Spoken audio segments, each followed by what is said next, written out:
شیخ احمد رفاعی والا واقعہ بالکل جھوٹا گستاخانہ واقعہ ہے. تسی کہہ دو شیخ عبد القادر سب کچھ کر سکتے ہیں. سر کوئی پیغمبر بھی کچھ نہیں کر سکتا سوائے وہ معجزات جو اللہ اٹیچ کرتے ہیں. موسیٰ علیہ السلام چاہے جتنی بار مرضی سوٹا مار دے رستہ نہیں سی بننا جب تک اللہ نے اجازت نہیں دینی تھی. تو سر جب معجزات کا یہ حالت ہے بابے کتھے اے کھنگ کے ایک بار کھنگ کے کہو کہ مرنے سے پہلے اے مسلمان کر لے اس پہ غور. کتابوں کا خدا اور ہے بابوں کا خدا اور جب غور کر لے تو ایک دفعہ جھوم کے کہنا ہے نہ میں وہابی نہ میں بابی میں ہوں مسلم علم کتاب. فضائل اعمال اور فیضان سنت میں شیخ احمد رفاعی کے حوالے سے ایک بڑا ہی مشہور واقعہ نقل ہوا ہے کہ سن 555 میں روضہ شریف کی حاضری کے موقع پر نبی صلی اللہ علیہ وآلہ وسلم کے قبر مبارک سے ہاتھ باہر نکال کر 90,000 لوگوں کی موجودگی میں اپنا معجزہ ظاہر فرمایا. آپ معجزات کے منکر ہیں؟ اگر نہیں تو پھر آئے دن اس واقعے کا مذاق کیوں اڑاتے ہیں؟ اس لیے مذاق اڑاتا ہوں کہ یہ کہانی ہے. اس طرح کا کوئی معجزہ ہونا ہوتا تو صحابہ کرام کے ساتھ ہوتا. یہ نہیں ہے کہ آپ ہر چیز کو معجزہ کہہ کے مان لیں گے. تو میں پھر ایک فیبریکیٹ کرتا ہوں کہ سیدنا ابوبکر نے اپنے زمانے میں ایک ایسی سیڑھی بنائی کہ صحابہ کرام ایک نماز چاند پہ ادا کرتے تھے دوسری مدینہ شریف میں. تو میں کہوں آپ منکر ہیں؟ کہانی ہے. نبی علیہ السلام کا یہ معجزہ اس وقت کیوں نہیں ظاہر ہوا؟ سقیفہ بنی ساعدہ میں مولا علی اور سیدنا ابوبکر کے حوالے سے جو کچھ ہوا وہ سب سے بیسٹ موقع تھا کہ نبی علیہ السلام قبر مبارک سے آواز دیتے کہ بھئی آپس میں صلح صفائی کے ساتھ رہو. 6 مہینے حضرت علی ناراض رہے ہیں. بعد میں حضرت ابوبکر کو بلوایا انہوں نے اور پھر حضرت ابوبکر نے بھی اس مس ہینڈلی کے اوپر رو پڑے. تو پھر حضرت علی نے کہا میں آپ کی لانیہ بیعت کروں گا. میرا اس پہ یوٹیوب پہ کلپ ہے سیدہ فاطمہ کا قاتل کون لاکھوں لوگوں نے دیکھا ہے. وہ آپ دیکھیں میں نے پورا بریف کیا ہے. تو اس وقت تو کوئی نہیں ایسا ہوا. سیدہ عائشہ جب جنگ جمل کے لیے نکلی ہیں بعد میں جو وہ روتی تھی اس وقت نبی علیہ السلام آواز دیتے تھے اسی حجرے سے تو نکل کے گئی ہیں. سیدہ عائشہ سے کوئی ضعیف روایت ثابت کرے کہ 47 سال اس حجرے میں رہنے والی لاڈلی ترین بیوی کو کبھی نبی علیہ السلام کی زیارت ہوئی ہے. اور اگر ہوئی ہوتی وہ چھپاتی نا. صحابہ کرام کو جب حضور کی زیارت ہوتی تھی وہ بتاتے تھے. سیدہ فاطمہ کو ہوئی ہو جو ان کے غم میں فوت ہو گئی. یہ سب کہانی ہے. اور پھر کہتے ہیں جی وہ 90,000 کا مجمع موجود تھا. 90,000 کا مجمع تو آج سے 150-200 سال پہلے مسجد نبوی میں نہیں آتا تھا. اور دوسرا 90,000 کی موجودگی میں اگر ہاتھ نکلے تو کتنے بندے دیکھ سکتے ہیں؟ 90,000 بندہ تو تب دیکھے گا کہ وہ نبی علیہ السلام قبر سے نکل کے کسی اونچی جگہ پہ چڑھتے. وہ کہتے ہیں شیخ احمد رفاعی نے وہاں اشعار پڑھے کہ مصر سے میری روح آ کے آستان اقدس پہ حاضری دیتی تھی. اب جسموں کے ملاپ کی باری آئی ہے اپنا ہاتھ نکالیں میں بوسہ دوں. تو اس کے برخلاف تو بخاری میں حدیث ہے 1010 کتاب الاستسقاء چیپٹر میں حضرت عمر کہتے ہیں اے اللہ جب تک تیرے نبی ہم میں موجود تھے انا کننا نتوسل الیک بنبینا ہم تیرے نبی کے وسیلے سے تیری طرف متوجہ ہوتے تھے. اب ان کے چچا کو لے کے آئے ہیں تو ان کی برکت سے دعا سے بارش نازل فرما دے تو بارش نازل ہو جاتی. حضرت عمر تو نہیں گئے ہیں کہ یا رسول اللہ آپ کی مبارک زندگی میں بھی آپ کی مبارک انگلیوں سے پانی کے چشمے جاری ہوتے تھے.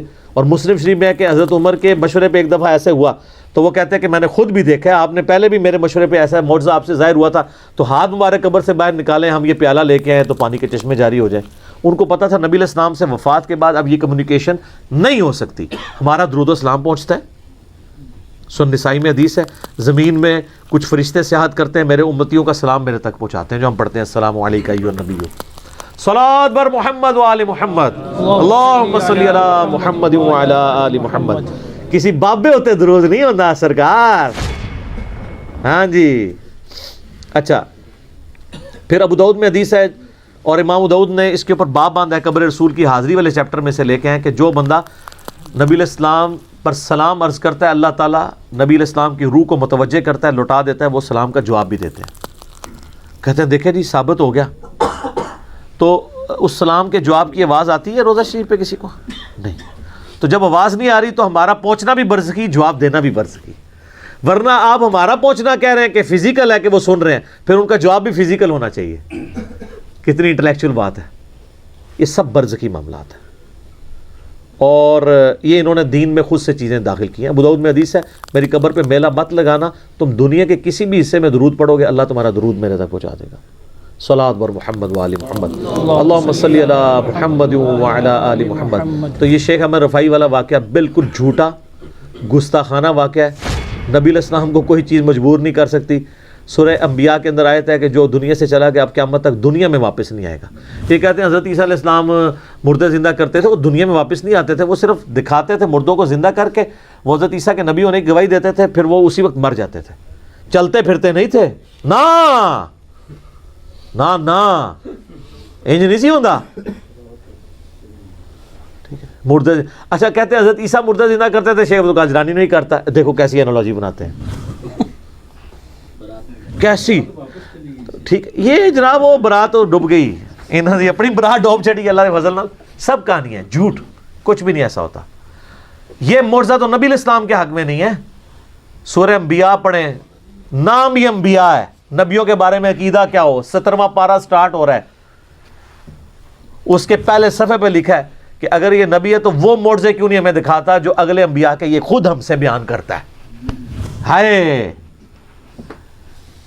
دسو, قرآن تو نفی کر رہا ہے اور کافروں کا اعتراض لے کے آ رہا ہے کہ یہ کیوں نہیں مردے زندہ کرتا, اس کے لیے آسمان سے بجلی کیوں نہیں نازل ہوتی ہماری قربانی کو کھا جائے. سورہ بنی اسرائیل میں 8 معجزات وہ کہتے تھے یہ کر کے دکھائے, آسمان پہ چڑھ کے بتائے, اشارہ کرے تو اس کے لیے باغ بن جائے. اللہ نے فرمایا تم کہہ دو میں ایک بشر ہوں, رسول ہوں, معجزات اللہ کے پاس ہے.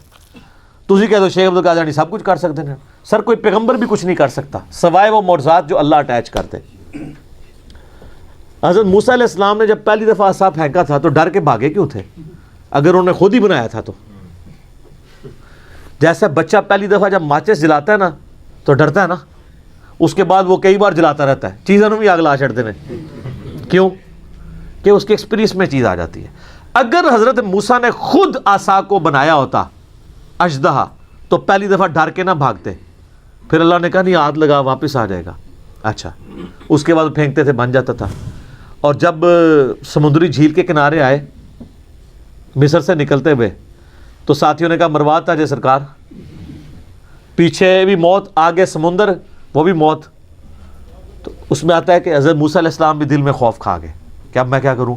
تو ہم نے موسیٰ کو وحی کی کہ یہ عصا پانی پہ مار راستہ بن جائے گا. تو خود کو نہیں تھا مار لیا انہوں نے, سر ان کو یہی پتا تھا کہ یہ عصا صرف اژدہا بنتا ہے, ان کو یہ نہیں پتا تھا کہ اس سے یہ بھی ہو سکتا ہے. اور سر وہ کر بھی لیتے, ہونا کچھ نہیں تھا, اس لیے کہ اللہ کا امر نہیں تھا. یہ سوئچ آپ آن کریں اور کرنٹ نہ ہو بیچ میں, تو اسی جتنا مرضی سونا سوئچ لگا دو کچھ نہیں ہوئے گا. کرنٹ ڈیوائن سپارک تو اللہ کا ہے نا.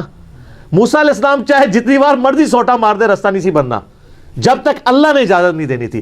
تو سر جب معجزات کا یہ حالت ہے بابے کتھے تو سر اے کھنگ کے ایک بار کھنگ کے کہو کہ مرنے سے پہلے اے مسلمان کر لے اس پہ غور, کتابوں کا خدا اور ہے بابوں کا خدا اور جب غور کر لے تو ایک دفعہ جھوم کے کہنا ہے نہ میں وہابی نہ میں بابی, میں ہوں مسلم, علم کتاب. ٹھیک ہو گیا جی, جزاکم اللہ.